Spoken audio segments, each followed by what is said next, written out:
ভাই আপনারা তাহলে সেই ব্যাপারই তাই তো, যে আপনারা এই যে জুয়েলার্সের দোকানে গিয়ে গিয়ে আপনারা আছে সোনা ছাই কেনেন আর কি, ধুলো কেনেন, সেই আপনারা সেই ধুলো কেনেন? জি জি। জি ভাই, আপনার পরিচয়টা একটু দিয়েন ভাই। আমার নাম মোহাম্মদ আব্বাস আলী ব্যাপারী, বাসা জঞ্জমপুর উত্তরপাড়া। ওইখানে আমার কারখানা আছে, ওইখানে আমি এখানে খাঁটি করি এবং লোকজনকে করিয়ে দিই খাঁটি। খাঁটি বলতে আপনারা সোনা ধরে দেন তাই তো? হ্যাঁ, হ্যাঁ, জি জি। আপনারা এইসব বিভিন্ন অঞ্চলে গিয়ে এইসব জুয়েলার্সের দোকানে গিয়ে আপনারাই তাহলে সেই ধুলো কেনেন? হ্যাঁ হ্যাঁ, পায়ের আমরা এইসব স্বর্ণকাতের যে পায়ের ধুলো বিক্রি হয় সে আপনারাই সেসব কেনেন তাই তো? কিনি। জি জি। তো এখানে আপনারা সোনা ধরতে আসছেন, তো সোনা কি দেখা যাচ্ছে? দেখান দিনে আমাদের একটু সোনা দেখান দিনে।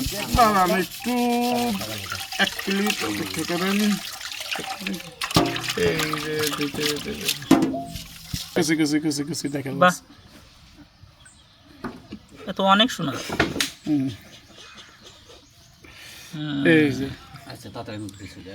এখানে সোনা ধরেছেন কতটুকু মতন হতে পারে আপনাদের মনে হয় যে একটা ঘরের সাইজ আনুমানিক আনাখানে কতটুকু মতন হতে পারে? এই ভরিখানিকের উপরে হবে? হ্যাঁ। এক ভরির উপরে হবে তাই তো? হুম, ঠিক আছে। আর এদিকে একজন ডলাডলি কাজ করছে, দেখা যাক। ইনি চুন এবং ছাই ডলছে, ডলে এই যে চুলো বানাইছে এই চুলোর ভিতরে দিয়ে গালাবে। তো আপনারা দেখতে থাকুন নেক্সটে কি হয়।